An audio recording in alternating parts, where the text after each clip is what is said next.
మా అమ్మగారు మా అక్క ఒకరోజు రోడ్డు మీద వెళ్తుంటే ఒక ఏరియాలో ప్రజలు వాళ్ళ గురించి ఏం మాట్లాడుకున్నారో తెలుసా? ఎందుకంటే ఇది మా ఫ్యామిలీ కమిట్మెంట్. ఇది అందరూ అలా చేయాలని నేను చెప్పట్లేదు, కానీ మా కుటుంబ నిర్ణయం. మా తల్లిగారు ప్రభువుని అంగీకరించిన తర్వాత ఆభరణాలు తీసేశారు.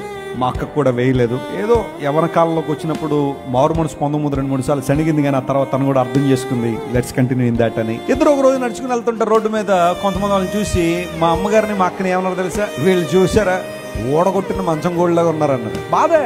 స్త్రీలకి ఏదైనా అలాంటి మాటలు విన్నప్పుడు బాధగానే ఉంటుంది. ఓడగొట్టిన మంచం గోళ్ళలాగా ఉన్నారు వీళ్ళిద్దరు. ఇంటికి వచ్చారు, మా నాన్నగారికి ఆ మాట చెప్పారు. మా అమ్మగారు పెద్దగా చెల్లించలేదు, కానీ మా అక్క ఏదో కొంచెం బాధపడింది, డాడీ ఇలా అంటున్నారని.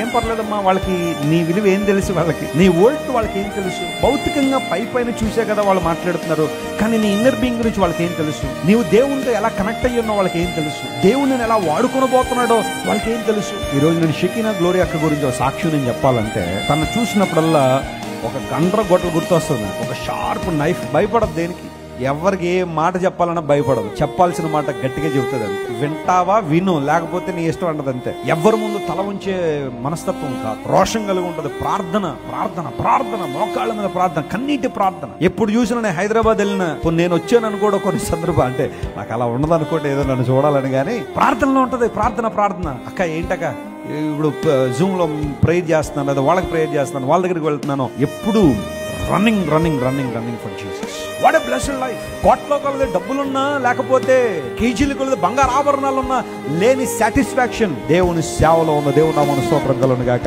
కారణం ఏంటో తెలుసా? ఈ సేవ జీవితాలను కట్టే సేవ, ఇబ్బందులు ఉన్న వారిని ఆదుకునే సేవ, నిరాశ నిస్పృహలు ఉన్న వారిని లేవనెత్తే సేవ, దేవుని కార్యాల పట్ల ఆసక్తి కలిగి ముందుకు కొనసాగే సేవ.